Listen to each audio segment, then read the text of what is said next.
Guys, welcome back to my channel. मैं आपकी Angira ma'am. ये वीडियो में हम लोग पढ़ेंगे OCM का last chapter which is marketing. Marketing क्या होता है? टू एडवर्टाइज समथिंग, लोगों तक वो पर्टिकुलर प्रोडक्ट पहुंचाना ताकि वो लोग वो प्रोडक्ट यूज़ कर पाए टू सेटिस्फाई देयर नीड्स, और हमारा भी बिजनेस बढ़े, लोग हमारे और प्रोडक्ट्स परचेस करें, ज़्यादा से ज़्यादा हम लोगों का प्रॉफिट बढ़े। So basically it is exchanging of goods and services to the from seller और होलसेलर और मैन्युफैक्चरर टू द कंज्यूमर्स, ठीक है, to satisfy their needs. That is known as marketing. So marketing basically define क्या है? The activity set of institution or the professor creating the communication, delivering and exchanging of the offering and the values to the customer, clients, partners, society at large. मतलब क्या कि हमारी institution या फिर एक creative या फिर कम्युनिकेटिव या डिलीवर या फिर कुछ भी एक्सचेंज करना, गुड्स हो या सर्विस हो, किसको करेंगे? कंज्यूमर्स हो गए, क्लाइंट्स हो गए, पार्टनर्स हो गए, एक सोसाइटी को एक पर्टिकुलर क्वांटिटी में, ताकि वो अपनी डिमांड फुलफिल कर पाए। सो कॉन्सेप्ट ऑफ मार्केट ये लैटिन वर्ड मार्केट से आया हुआ है। ये उसका मतलब होता है टू ट्रेड, मतलब हम लोगों को ट्रेडिंग करना है, और a place where business is being carried out, मतलब और या फिर ऐसी जगह जहाँ पे मेरा वो बिजनेस चल रहा है। यहाँ पे क्या होता है? दो या ज़्यादा पार्टनर्स रहते हैं। एक होता है बायर, अगर एक बायर है तो एक सेलर है। कुछ सेल करेंगे तो बाय होगा, बाय कब होगा? जब वो सेल होगा, ठीक है। सो ये जो selling and exchanging of goods and services against the money is known as the marketing. तो ये जो मॉडर्न डेज में बायर्स एंड सेलर्स जो कंडक्ट करते हैं वो सिर्फ और सिर्फ, अभी पहले कैसे था? मेरे को कुछ भी खरीदना होगा, मार्केट में जाओ, गुड्स एंड सर्विसेज देखो मेरे को क्या चाहिए और उस हिसाब से गुड्स एंड सर्विस खरीदो। पर अभी कैसा है कि इट इज़ लाइक चेंजेस हो चुके हैं। हम लोग ऑनलाइन भी कर सकते हैं, फ़ोन ऑर्डर्स कर सकते हैं, सोशल मीडिया से कर सकते हैं, इंस्टाग्राम से भी आजकल शॉपिंग हम लोग करते हैं, राइट। सो उसके अलग अलग कॉन्सेप्ट्स हैं, टर्म्स है मार्केट के। तो पहला है प्लेस कॉन्सेप्ट ऑफ मार्केट, मतलब एक पर्टिकुलर जगह पे हमें वो गुड्स एंड सर्विसेज मिलेंगे, हम लोगों को वहाँ पे जाना है, देखना है, जो पसंद है, जो प्राइस में, अफोर्डेबल प्राइस में वो खरीदना है, ये था। पर अभी जैसे जैसे आगे आए, स्टैंडर्ड ऑफ लिविंग बढ़ गया, टेक्नोलॉजी आई, तो हम लोग घर बैठे बैठे भी काफ़ी सारी चीज़ें परचेस कर सकते हैं। सेकेंड आता है कमोडिटी कॉन्सेप्ट। कमोडिटी कॉन्सेप्ट मतलब क्या कि कोई भी एक प्रोडक्ट हम लोग परचेस करते हैं या सेल करते हैं, ठीक है, गिवन, और उस पर्टिकुलर चीज़ को बहुत थोड़ा ज़्यादा इंपॉर्टेंस मिलता है, ठीक है, क्योंकि हम लोग जो भी गुड्स एंड सर्विसेज खरीदते हैं या बेचते हैं, खरीदता कौन है? जिसको ज़रूरत है। अगर ज़रूरत है तो वो कमोडिटी ऑब्वियसली इंपॉर्टेंट है।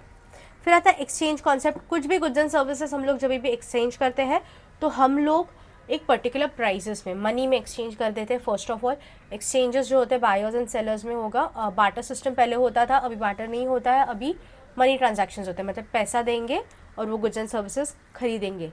बार्गेनिंग होता है, पर वो बार्गेनिंग या वो अमाउंट, अगर 200 रुपये की चीज़ मिल गई, नहीं मैं 150 में दूंगी, वो नहीं बोला, वो 160 बोला, मैं 155 बोली, फिर फाइनली हम लोग आके 170 पे, ओके आप 170 में ले दो, उन्होंने बोला, मतलब दोनों का भी म्यूचुअली वो जो अमाउंट पे वो गुड्स एंड सर्विस जो सेल करे और हम लोग जो बाय करें, म्यूचुअली दोनों का भी अग्रीमेंट होना बहुत ज़रूरी है। फिर आता है एरिया कॉन्सेप्ट ऑफ मार्केट, मतलब कुछ कुछ जगह पे बायर्स एंड सेलर्स फिक्स जगह पे ही ट्रेडिंग करेंगे, कुछ कुछ जगह पे वो exchange of goods and services में भी अलग अलग पर्सनालिटीज या अलग अलग प्लेसेस पे भी हो सकते हैं। डिमांड और the consumer concept of a market, मतलब मेरी मार्केट में वो प्रोडक्ट की डिमांड क्या है और उस हिसाब से उसमें सप्लाई क्या है। This concept is a market of states that the customer is a king and market should be studied by the angle of demand of the consumer, मतलब कस्टमर क्या है? किंग है। अगर कस्टमर की डिमांड ही नहीं है तो हम लोग प्रोड्यूस ही नहीं करेंगे तो कुछ भी नहीं होने वाला, राइट। सो कस्टमर क्या है? किंग है। सो पहले मार्केट में डिमांड देखो क्या है, क्या प्राइस में वो लोग अफोर्ड करते हैं, उसके बाद हमारा प्रोडक्शन पे वर्क होता है। नेक्स्ट आता है स्पेस और the digital concept of market. पहले क्या था कि हम लोगों को पर्टिकुलर मार्केट में जाके गुड्स एंड सर्विस खरीदने पड़ते थे। अभी क्या हो गया, हम लोग क्या करते हैं, घर बैठे बैठे चलो बोर हो रहे हैं, अमेजोन देख लो, फ्लिपकार्ट देख लो, ठीक है, मीशो देख लो, तो अलग अलग ऐप्स हम लोग देख लेते हैं, ई कॉमर्स ऐप्स देख लेते हैं। कभी कभी कुछ कुछ चीज़ें नहीं भी चाहिए रहती पर अच्छी दिख रही है इसके लिए खरीद भी लेते हैं, right. So it has a space और डिजिटल कॉन्सेप्ट मार्केट भी अभी जैसे जैसे टेक्नोलॉजी आई शुरू हो चुका है। फिर नेक्स्ट आते हैं टाइप्स ऑफ मार्केट। तो मार्केट बेसिकली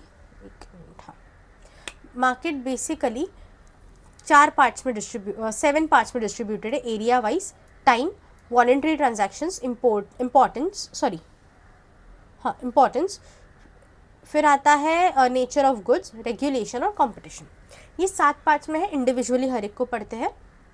पहला है on the basis of area. Area मतलब वो लोकल मार्केट है, नेशनल मार्केट है, इंटरनेशनल मार्केट है। लोकल मतलब क्या, पर्टिकुलर वो एरिया में, जैसे दादर मार्केट लिख लो मुंबई का, या फिर दिल्ली का सरोजिनी मार्केट ले लो, ठीक है। तो ये हो गया हमारे वो लोकल मार्केट्स, जहाँ पे लोकल गुड्स एंड सर्विसेज मिलते हैं और जोग्राफिकल पर्टिकुलर एरिया के अंदर ही वो मार्केट्स होते हैं। नेशनल मतलब पूरे कंट्री में हमारे जो मार्केट्स वगैरह जो होते हैं वो हो गए नेशनल मार्केट्स। और इंटरनेशनल जहाँ पे इंपोर्ट एक्सपोर्टेड गुड्स भी है, इंडिया में भी है, बाहर भी है, वैसे हो गए इंटरनेशनल मार्केट्स। फिर आते हैं on the basis of time. कुछ कुछ बिजनेस रहते हैं जो बहुत कम समय के लिए, जैसे कि कोई फेस्टिवल आ गया, तो जैसे दिवाली आ गई तो फटाकों की दुकानें आ गई, तो ये वेरी शॉर्ट पीरियड के लिए रहती है। कुछ रहते हैं जो शॉर्ट मतलब 1-2 दिन के लिए, 3 दिन के लिए, 4 दिन के लिए, जो पेरिशेबल गुड्स के लिए रहते हैं। शॉर्ट पीरियड गुड्स जो वीकली या फिर मंथली फेस्टिवल्स में आते हैं। और नेक्स्ट आता है लॉन्ग टर्म, जो सालों साल वो बिजनेस चलने वाला है, वो कभी बंद ही नहीं होने वाला है। फिर आते हैं on the basis of the volume of the transaction. हमारे पास जो कॉन्सेप्ट है होलसेलर, मतलब that is manufacturer, wholesaler, retailer, consumer. Manufacturer goods इतने क्वांटिटी में बनाता है, उसका कुछ पर्टिकुलर क्वांटिटी होलसेलर खरीदता है, उसका भी छोटा सा क्वांटिटी रिटेलर खरीदता है, उसका एक यूनिट, उसमें से कुछ 1, 2, 3, 4 जितना कंज्यूमर को यूज़ करना है उतना कंज्यूमर खरीदता है। सो होलसेल मार्केट मतलब वहाँ पे बहुत सारे गुड्स एक पर्टिकुलर क्वांटिटी में हम लोगों को मिलते हैं। रिटेल मतलब शॉप में जाके हम लोग डायरेक्टली जो खरीदते हैं जो प्राइसेस में, that is known as retail market. अभी on the basis of importance, अभी on the basis of importance primary, secondary and terminal. So primary मतलब क्या कि मेरी एकदम basic needs, food, cloth, shelter, that is my primary, मतलब बहुत ज़रूरी है, कितनी भी महंगी हो खरीदने वाला है। सेकेंडरी मतलब हाँ हुआ तो खरीद भी लेंगे, सेमी मैन्युफैक्चर्ड गुड्स रहते हैं वो, ठीक है। उसके बाद आता है टर्मिनल वाले, जो लग्जरियस गुड्स में चले जाते हैं, इंडस्ट्रियल गुड्स में आ जाते हैं, that is known as terminal goods. फिर आते हैं नेचर ऑफ कमोडिटी या फिर नेचर ऑफ गुड्स। तो नेचर ऑफ गुड्स में 2 है, कमोडिटी और कैपिटल मार्केट। कमोडिटी मतलब जहाँ पे हम लोग जाके गुड्स एंड सर्विसेज खरीद लेते हैं, that is known as commodity market. अभी कमोडिटी मार्केट के अलावा दूसरा आता है मार्केट, जो कैपिटल मार्केट। कैपिटल मार्केट का मतलब क्या होता है कि जहाँ पे हम लोगों को नए नए इशू आते हैं मार्केट्स में, जैसे कि लॉन्ग टर्म इन्वेस्टमेंट्स वगैरह हम लोग करते हैं, शेयर्स में आ गया, बॉन्ड्स में आ गया, स्टॉक में आ गया, डिबेंचर्स में आ गया, म्यूचुअल फंड्स आ गए, तो ये सारी चीज़ें। फिर आते हैं on the basis of regulations, मतलब जो हमारा जो रेगुलेशंस है, मतलब जो लीगल है, इलीगल बोल सकते हैं, मतलब जो रेगुलेटेड और controlled by the business government and non controlled by the government. Regulated by the government जो स्टॉक एक्सचेंज और फॉरेन एक्सचेंज आते हैं, जहाँ पे हमारे इन्वेस्टमेंट्स या शेयर मार्केट वगैरह होता है वो। अनरेगुलेटेड मतलब वहाँ पे अलग अलग टाइप के गुड्स एंड सर्विसेज हम लोग इजीली सेल आउट कर सकते हैं, परचेस कर सकते हैं, पर उसमें गवर्नमेंट का इंटरफेरेंस ज़्यादा नहीं होता है। इसमें डिमांड ऑफ कोई भी कंज्यूमर के डिमांड के हिसाब से सप्लाई की जाती है। फिर आता है on the basis of competition. Competition के बारे में इकोनॉमिक्स में मैंने ऑलरेडी बताया था, उसको एक शॉर्ट में आपको बता देती हूँ कि हमारे पास 2 टाइप्स के कंपटीशन आते हैं, एक होता है परफेक्ट कंपटीशन, एक होता है imperfect competition. So perfect competition का मतलब क्या होता है? परफेक्ट कंपटीशन मतलब जहाँ पे बहुत सारे सेलर्स है वो सेम प्रोडक्ट सेल करने लगे, होमोजेनियस प्रोडक्ट्स, जैसे कि डेयरी मिल्क चॉकलेट ले लो या फिर टाटा सॉल्ट ले लो, तो उसके जो ब्रांड्स हैं वो सेम है, कौन सी भी दुकान में जाओ सेम प्राइस में सेम क्वांटिटी सेम क्वालिटी वही मिलने वाला है। और उसके बहुत सारे सेलर्स भी हैं। इम्परफेक्ट क्या रहता है जी, वहाँ पे कहीं पे सेलर कम है, कहीं पे सेलर ज़्यादा है, कहीं पे एक ही सेलर है पर बायर ज़्यादा है, कस्टमाइज्ड गुड्स है, तो ये सारे कॉम्पिटिशन्स जो आते हैं मार्केट के उसको बोलते हैं इम्परफेक्ट कंपटीशन। तो इम्परफेक्ट कंपटीशन में क्या क्या टाइप्स आते हैं? परफेक्ट में बहुत सारे सेलर्स, बहुत सारे buyers, same product, homogeneous product वो लोग सेल करते हैं। इम्परफेक्ट में क्या आता है? मोनोपोली फर्स्ट, मतलब एक ही, मोनो का मतलब क्या होता है? सिंगल, सिंगल मतलब एक ही सेलर होगा, बहुत सारे बायर्स हो गए। जैसे रेलवे का एग्जाम्पल ले लो, रेलवे एक ही है, लोकल रेलवेज जो मुंबई में चलते हैं वो एक ही है, बट उसके जो बायर्स है, मतलब उसमें से ट्रैवल करने वाले, सर्विस लेने वाले लोग काफ़ी हद तक है। डिओपॉली मतलब 2 सेलर्स हैं, एक ही प्रोडक्ट प्रोड्यूस करके सेल करने वाले 2 सेलर्स हैं अलग अलग ब्रांड्स में, पर उसमें भी कस्टमर्स काफ़ी हद तक है, वो लोग वो गुड्स एंड सर्विसेज खरीदेंगे। दूसरा आता है ओलिगोपोली, मतलब सेलर्स तो है पर कम है, few sellers but still buyers बहुत है। फिर आता है monopoly, a market situation in which there is only one buyer and a purchaser of a goods and services। मतलब क्या, एक ही बायर है या फिर एक ही परचेसर है, पर वो अलग अलग गुड्स एट ए टाइम वो खरीद रहा है, मतलब खुद ही अलग अलग गुड्स खरीद रहे हैं अलग अलग पैटर्न्स में। फिर आते हैं इंपॉर्टेंस ऑफ द मार्केट। तो मार्केट का इंपॉर्टेंस क्या है? तो मार्केट का इंपॉर्टेंस 3 पार्ट में डिस्ट्रीब्यूटेड है, सोसाइटी, फर्म एंड कंज्यूमर। मतलब एज अ मार्केट या फिर एज अ मार्केटिंग का कॉन्सेप्ट, उसको सोसाइटी में किस हिसाब से इम्पोर्टेंस है, मतलब हमारे आजू बाजू। फिर आता है फर्म, एक कोई भी कंपनी को क्या इंपॉर्टेंस है, और तीसरा आता है कंज्यूमर्स का क्या बेनिफिट है, या फिर क्या क्यों ज़रूरी है, इंपॉर्टेंट क्यों है। सो पहला आता है टूवर्ड सोसाइटी। सो सोसाइटी के लिए इंपॉर्टेंट क्यों है, तो स्टैंडर्ड ऑफ लिविंग इंप्रूव होगा, हमारे पास अलग अलग गुड्स एंड सर्विस आ रहे हैं, मार्केट में पता चल रहा है कि वो प्रोडक्ट के बारे में, तो ऑटोमेटिकली मिडिल क्लास हो या हाई क्लास हो या लो क्लास पीपल हो, अरे यार पहले तो ये 100 रुपीज़ में पड़ रहा था, अभी कोई और ब्रांड है वो 90 रुपीज़ में दे रहा है, मतलब 10 रुपये मेरा बच रहा है। तो वो स्टैंडर्ड ऑफ लिविंग में भी हमारा, या फिर हमें प्रोडक्ट के बारे में पता चलेगा, स्टैंडर्ड ऑफ लिविंग ग्रो करने, डेवलप करने के लिए हेल्प करेगा, सपोर्ट करेगा। प्रोवाइड्स एम्प्लॉयमेंट, अलग अलग प्रोडक्ट हम लोगों को बाइंग, सेलिंग और transportation of goods and services वगैरह होते हैं, उस हिसाब से हम लोगों को क्या होगा कि जो भी रिसर्च एंड डेवलपमेंट है या फिर एम्प्लॉयमेंट है, मतलब क्या होता है कि अलग अलग ब्रांड है, अलग अलग बिजनेसेस आ गए, तो उस हिसाब से हम लोग क्या करेंगे, हमारे गुड्स एंड सर्विसेज बाय करेंगे, ट्रांसपोर्ट करेंगे, या फिर रिसर्च करेंगे, डेवलप करेंगे। अभी इतना सब करने के लिए लोग लगेंगे तो एम्प्लॉयमेंट बढ़ेगी, सो एम्प्लॉयमेंट भी प्रोवाइड करता है। फिर आता है डिक्रीज इन डिस्ट्रीब्यूशन कॉस्ट, मतलब क्या कि मेरे जो गुड्स एंड सर्विसेज डिस्ट्रीब्यूट कर रही हूँ उसका कॉस्ट कितना आता है, मतलब कैसा होता है कि हम लोग देखते हैं कि हमारा जो रिसोर्सेस है, कम से कम रिसोर्स में ज़्यादा से ज़्यादा हम लोगों को रिटर्न्स मिले, इसके ऊपर हम लोग फोकस करते हैं, राइट। हम लोग क्या करते हैं कि हमारे पास जितना भी रिसोर्सेस है उसमें से ज़्यादा हम लोग क्या करेंगे, रिटर्न्स देखेंगे। तो मेरा जो डिस्ट्रीब्यूशन, ट्रांसपोर्टेशन है, जो मेरे पास रॉ मटेरियल अवेलेबल है, उसका अच्छे से मैं यूटिलाइजेशन कैसे करूँ चीपर प्राइजेस में, ताकि मैं अच्छे से प्रॉफिट भी कमा पाऊँ और कंज्यूमर्स को भी कम से कम रेट में दे पाऊँ, उसके ऊपर फोकस किया जाता है। फिर आता है कंज्यूमर अवेयरनेस। कंज्यूमर अवेयरनेस मतलब कंज्यूमर को अवेयर होना चाहिए कि वो लोग कौन से टाइप के गुड्स एंड सर्विसेज परचेस कर रहे हैं, किस प्राइस में कर रहे हैं, और वो प्रोडक्ट के रिलेटेड अदर इन्फॉर्मेशंस भी।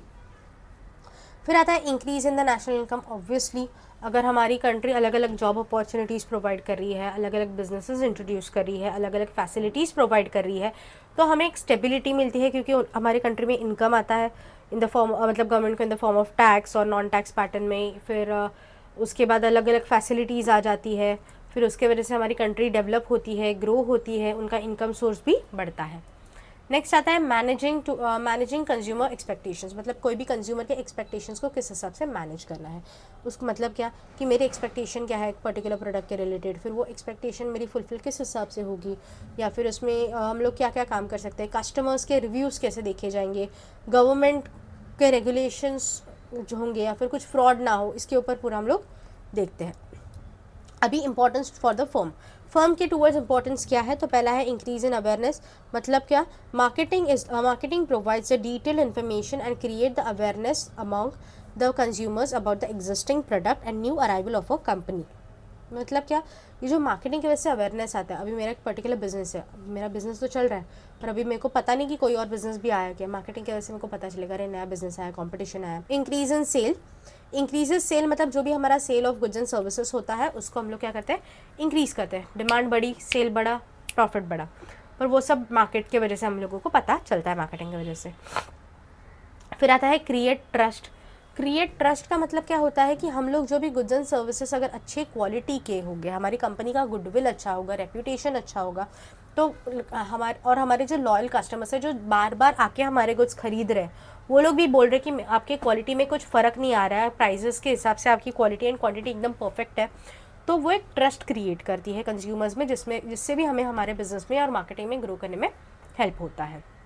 फिर आता है on the basis of marketing decision, मतलब मेरे मार्केट का मेकिंग डिसीजंस, मतलब मार्केट में मैं देखूंगी ना मेरा बिजनेस कैसे चल रहा है, मेरे कॉम्पिटिटर्स हैं उनका बिजनेस कैसे चल रहा है, फिर गुड्स एंड सर्विसेज कैसे प्रोड्यूस हो रहे हैं, बिजनेसेस कैसे एक्सपैंड किए जाएंगे, कैसे ग्रो किए जाएंगे, किस हिसाब से हमारी ऑर्गेनाइजेशंस अच्छी बढ़ा सकते हैं, कंज्यूमर्स को अलग अलग ऑप्शंस हम लोग कैसे क्रिएट करके दे सकते हैं, कंज्यूमर्स को हम लोग हमारे पास होल्ड करके कैसे रख सकते हैं, ये सारी चीज़ों पे हम लोग फोकस करेंगे।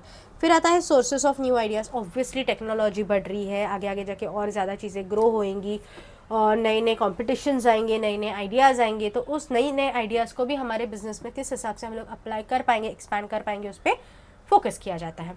फिर आता है tackling the competition. Obviously competition तो काफ़ी हद तक है, जैसे आगे आ रहे नए नए इंडस्ट्रीज़, नए नए कंपनीज़ फॉर्म हो रहे हैं, और जैसे से नए नए कंपनीज़ फॉर्म होते जा रहे हैं वैसे वैसे नए नए कॉम्पिटिशन्स भी हमें आ रहे हैं। तो हेल्दी कॉम्पिटिशन के साथ हम लोग हमारा बिजनेस किस हिसाब से ग्रो कर सकते हैं उस पर फोकस किया जाता है। फिर आता है importance of the marketing of the consumer, मतलब जो भी हमारे कंज्यूमर्स हैं उस हिसाब से हमारे क्या क्या इंपॉर्टेंस बन जाते हैं। तो पहला पॉइंट आता है प्रमोट्स प्रोडक्ट अवेयरनेस, मतलब वो प्रोडक्ट क्या है, प्राइस क्या है, एक्सपायरी क्या है, कैसे बना है, किस हिसाब से बना है, क्या क्या इंग्रेडिएंट्स इसमें है, ये सारी चीज़ें उनको बताई जाती है। फिर क्वालिटी ऑफ द प्रोडक्ट, मतलब जो प्रोडक्ट है उसकी क्वालिटी मेंटेन रखना। पार्ले जी एग्जाम्पल ले लो, पहले पार्ले जी कैसे आते थे, थोड़े मोटे थे, अच्छे थे, क्वांटिटी थी, पहले जितने 2 रुपये के 5 रुपये के आते थे अभी उतना वो 10 रुपये का आता है। तो ये सारी चीज़ें इसमें देखी जाती है। फिर आता है प्रोवाइड वैरायटी ऑफ प्रोडक्ट्स, मतलब अलग अलग वैरायटी ऑफ प्रोडक्ट्स वो लोग प्रोवाइड करते हैं, जैसे कि हमारे कंज्यूमर्स के जो भी परचेसिंग हो गए या फिर अलग अलग टाइप्स के प्रोडक्ट्स हो गए जिसकी डिमांड है मार्केट में और उस हिसाब से वो सप्लाई होगा। फिर आते हैं या फिर हम लोग और एक एग्जांपल इसके लिए ले सकते हैं कि एक ही प्रोडक्ट के अलग अलग ब्रांड्स होते हैं। फिर आते हैं हेल्प्स इन सिलेक्शन। सिलेक्शन मतलब क्या कि हम लोग क्या करते हैं, हम लोग सिलेक्ट करते हैं कि बाबा आई हैव मैनी ऑप्शंस, मेरे को अगर एक ही प्रोडक्ट खरीदना है तो एक ऑप्शन, इसके लिए बहुत अलग अलग ऑप्शंस है मेरे पास। फॉर एग्जांपल मोबाइल लेना है तो सैमसंग हो गया, नोकिया हो गया, आईफोन हो गया, या फिर ओप्पो हो गया, वीवो हो गया, तो ये मोटोरोला हो गया। तो ये अलग अलग ब्रांड्स हैं, तो उसमें से आई हैव एन राइट कि मेरे को आई हैव अ राइट कि मैं कुछ भी खरीद सकती हूँ। फिर आता है कंज्यूमर सेटिस्फैक्शन। कंज्यूमर सेटिस्फैक्शन, अगर मैं वो गुड्स खरीद रही हूँ, मैं कंज्यूम कर रही हूँ, तो कंज्यूम करने के बाद आई शुड बी सेटिस्फाइड कि हाँ बाबा I am happy to use this product, और मैंने ऑनेस्ट जो एडवर्टाइजमेंट देखी है वो ऑनेस्ट है, मैं मेरा रिव्यू ऑनेस्टली दूंगी, अच्छा तो अच्छा, बुरा तो बुरा। Regulation, regular supply of goods, अगर गुड्स की डिमांड है तो उस हिसाब से मार्केट में सप्लाई होना भी बहुत बहुत ज़रूरी है। फिर आते हैं फंक्शंस ऑफ मार्केटिंग। तो मार्केटिंग में क्या क्या फंक्शंस वर्क किए जाते हैं, कि मार्केटिंग का फंक्शंस किस हिसाब से वर्क, फंक्शंस क्या है। तो पहला है मार्केटिंग रिसर्च, डेवलपमेंट हो रही है, नई टेक्नोलॉजी आ रही है, नए नए कॉम्पिटिशन्स आ रहे हैं, तो हम लोगों को उस हिसाब से हमारी प्रोडक्ट को अच्छे से रिसर्च करके मार्केट में कि कहाँ पे उसका डिमांड ज़्यादा है, किस हिसाब से हम लोग सप्लाई कर पाएंगे और कहाँ पे हमारा ये प्रोडक्ट सबसे अच्छा चलेगा, उस पर देखा जाता है। फिर आता है बाइंग एंड असेंबलिंग, मतलब वो कहाँ पे उसका रॉ मटेरियल कहाँ से लेना है, वो प्रोडक्शन कहाँ पे होगा, किस प्रोसीजर, भी एक ही प्रोडक्ट बनाने के लिए अलग अलग प्रोसीजर्स हम लोग यूज़ करते हैं, तो उसमें से कौन सी प्रोसीजर हमारे लिए बेस्ट रहेगी वो देखा जाएगा।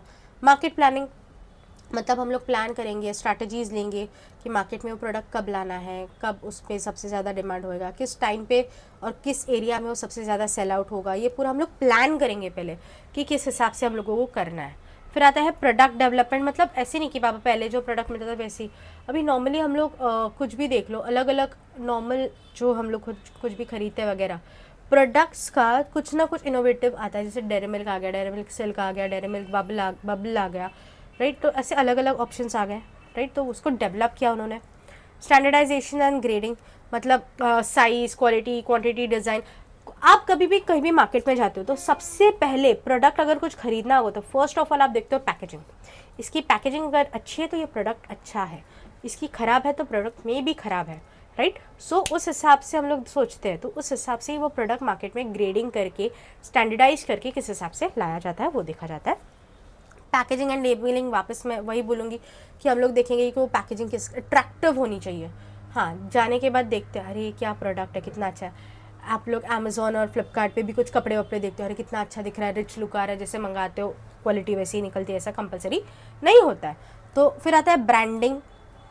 Branding is like registered trademark होता है हमारे कंपनी का, तो हमारा बिज़नेस वो ट्रेडमार्क से जाना जाता है, तो वो अच्छे से अच्छा हो और ब्रांडिंग अच्छी हो।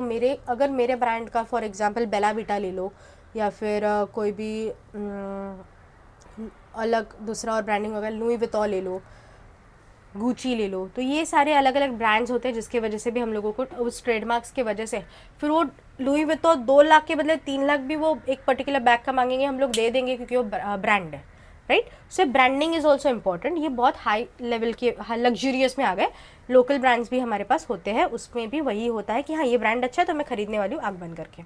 फिर आते हैं कस्टमर सपोर्ट सर्विस, मतलब कुछ भी ज़रूरत हो, कस्टमर्स का कुछ क्वेरी हो तो वो सॉल्व करने के लिए हम लोग कस्टमर सपोर्ट सर्विस चलाते हैं, मतलब जहाँ पे हमारे सर्विसेज किस हिसाब से देखे जाएंगे, या फिर जो सर्विसेज चल रहे हैं, मतलब फॉर एग्जांपल मैंने खरीद लिया एक पर्टिकुलर मोबाइल खरीद लिया, चलो मोबाइल का भी वो सिम का स्लॉट नहीं चल रहा है, तो क्या सिम का स्लॉट नहीं, सॉरी इंटरनेट नहीं चल रहा है, तो I will just go to the company और जो गैलरी है वहाँ पे दे दूँगी, बोल दूँगी मेरा ऐसा ऐसा प्रॉब्लम आ रहा है और उनके पास से वो क्वेरी सॉल्व करके लूँगी।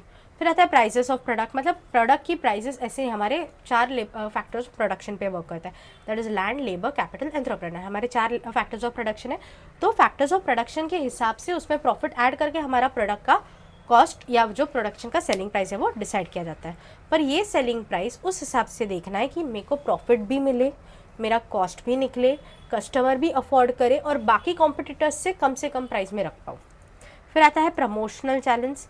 प्रमोशनल चैनल्स मतलब क्या, जिसमें हमारे जो भी फीचर्स है, प्राइजेस है, यूजेस है, तो ये सारी चीज़ें, मतलब एक आधा प्रोडक्ट, कोई भी प्रोडक्ट हम लोग पब्लिकली एडवर्टाइज़ करते हैं उसको अलग अलग चैनल्स पे। जैसे कि अभी आप इंडियन लाइव शोज़ देख लो, या फिर हम लोग बोल सकते हैं कि जो हमारे इंडियन आइडल हो गया या फिर कोई और और शोज़ हो गए, तो उसके स्टार्टिंग में वेलकम बैक, फिर उसके बाद कुछ कंपनीज के फिर इवन स्पोर्ट्स के टाइम पे भी ऐसे क्रिकेट के टाइम पे ग्राउंड पे साइड्स में ऐसे पूरे बैनर्स, होल्डर्स वगैरह लगाए जाते हैं। तो वो लोगों ने वो सब होता है प्रमोशनल एडवर्टाइजमेंट का एक टाइप। फिर आता है डिस्ट्रीब्यूशन। डिस्ट्रीब्यूशन मतलब क्या कि हमारे जो गुड्स एंड सर्विसेज हम लोग क्या करेंगे, मार्केट में डिस्ट्रीब्यूट करेंगे या ट्रांसपोर्ट करेंगे जहाँ पे उसकी डिमांड है, या फिर लोगों तक पहुँचाएंगे ताकि वो लोगों को अगर प्रोडक्ट अच्छा लगा तो वो और ख़रीद सकते हैं। ट्रांसपोर्टेशन, अभी ये जो गुड्स एंड सर्विसेज तो अच्छे लगे, पर अभी हम लोग सेल आउट तो करना है, तो सेल किस हिसाब से करेंगे या फिर ट्रांसपोर्ट किस हिसाब से करेंगे। या तो मैं क्या करूँगा, अगर आजू बाजू रहा तो डायरेक्टली वो जाएगा, या फिर दूर रहा तो रोडवे, रेलवे, एयरवे, पाइपलाइंस। जैसे पाइपलाइंस में हमारा इसका है, गैस का पाइपलाइन आ गया, वाटर का पाइपलाइंस आ गया, तो ये सारी चीज़ें आ गई। फिर आता है वेयर हाउसिंग। वेयर हाउसिंग मतलब गोडाउन। अभी क्या है कि at a time I am not going to produce, 100 का डिमांड है, 100 प्रोड्यूस करके भेज दो, ऐसे नहीं होता है, थोड़ा बहुत कम ज़्यादा होता है। या फिर मैं पहले से कुछ प्रोडक्ट्स बना के रखूँगी, या फिर मेरे को बोला कि 10 दिन के बाद चाहिए, तो मैंने सोचा अभी टाइम भी है और वो नॉन पेरिशेबल गुड्स है, मैं अभी से प्रोड्यूस करके रखती हूँ, 10 दिन के बाद ट्रांसफर। तो 10 दिन वो कहाँ पे स्टोर होगा, तो गोडाउन में। तो वो हो गया वेयर हाउसिंग।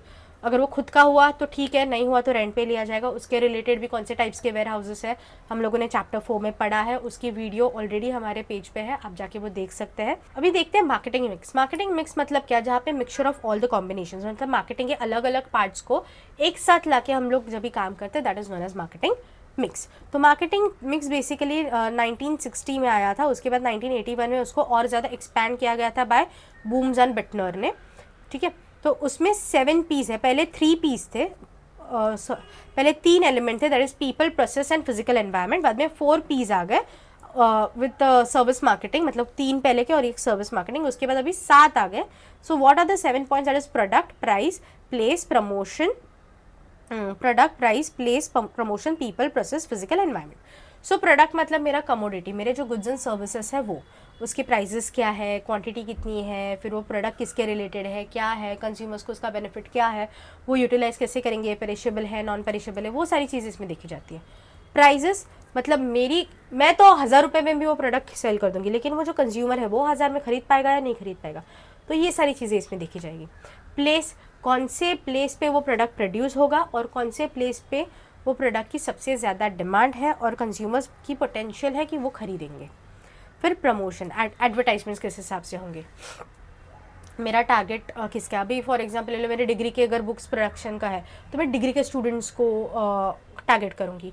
अगर लग्जरियस ब्रांड्स है तो जो बिजनेस, जैसे कि लुई विटॉन हो गया, गुची हो गया, शनेल हो गया, तो ये सारे ब्रांड्स के लिए मैं क्या करूँगी, I will go for the luxury या फिर एकदम लाइक रिच पीपल्स की तरफ को टारगेट करूँगी, तो उस हिसाब से देखा जाता है। फिर आता है पीपल्स, इसमें कौन है, मतलब एक इंडिविजुअल वो गुड्स खरीदेगा या फिर ग्रुप ऑफ पीपल खरीदेगा या कोई कंपनी खरीदेगी जो भी गुड्स एंड सर्विसेज बने। फॉर एग्जांपल मैं कोई तो मशीनरी बना रही हूँ, अगर वो मशीनरी बड़े बड़े कंपनीज में यूज़ हो रही है तो company will be my target, उनके पास देखना है।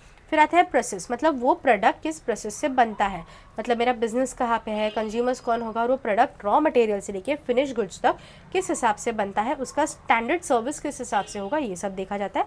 एंड लास्ट आता है physical environment, in which interaction between the customer of the and the firms take place. एक कंज्यूमर और जो फर्म है वो दोनों के बीच में कोई इंटरेक्शन किया जाता है, that is known as physical environment. उसमें क्या होता है कि हमारे जो भी सर्विसेज है वो हम लोग टैंजिबल है या इंटैंजिबल, मतलब service which is intangible in process, मतलब हम लोग कोई भी सर्विस वगैरह का लेते हैं तो वो एक इंटैंजिबल होता है। तो ये जो कस्टमर्स का एक्सपीरियंस, मतलब as a businessman, business woman, मैं क्या करूँगी, अगर मैंने कुछ काम किया है तो आई विल जस्ट गो, और वो प्रोडक्ट मैंने कंज्यूमर को सेल किया, I will just go to that consumer, I will ask him कि आपको क्या पसंद आया, क्या नहीं आया, फिर वो कैसे है, क्या है, फिर वो कस्टमर इज़ सेटिस्फाइड और नॉट सेटिस्फाइड, फिर उसका मतलब जो लोकेशन है, ब्रांडिंग है, पैकेजिंग है, लेबलिंग है, तो ये सारी चीज़ों में कुछ चेंजेस करना ज़रूरी है या अच्छा है, क्या है, वो सब चीज़ें मैं उनसे डिस्कस करूँगी। सो यहाँ पे हमारा chapter number 8 which is the last chapter of the OCM वो भी ख़त्म हो चुका है। नेक्स्ट वीडियोस हमारे सेक्रेटेरियल प्रैक्टिस पे आने वाली है और विद इन फ्यू डेज़ हमारा बुक कीपिंग एंड मैथमेटिक्स का भी वीडियो स्टार्ट होने वाला है। अगर आपको वीडियो अच्छी लगे तो please like, share and subscribe. कुछ भी डाउट हो तो कमेंट सेक्शन में ज़रूर बताइएगा। कुछ पॉइंट्स पे आपको शॉर्ट्स या कुछ और एक्स्ट्रा चाहिए तो वो भी बताइएगा, हम लोग ज़रूर आपको हेल्प करेंगे। Thank you.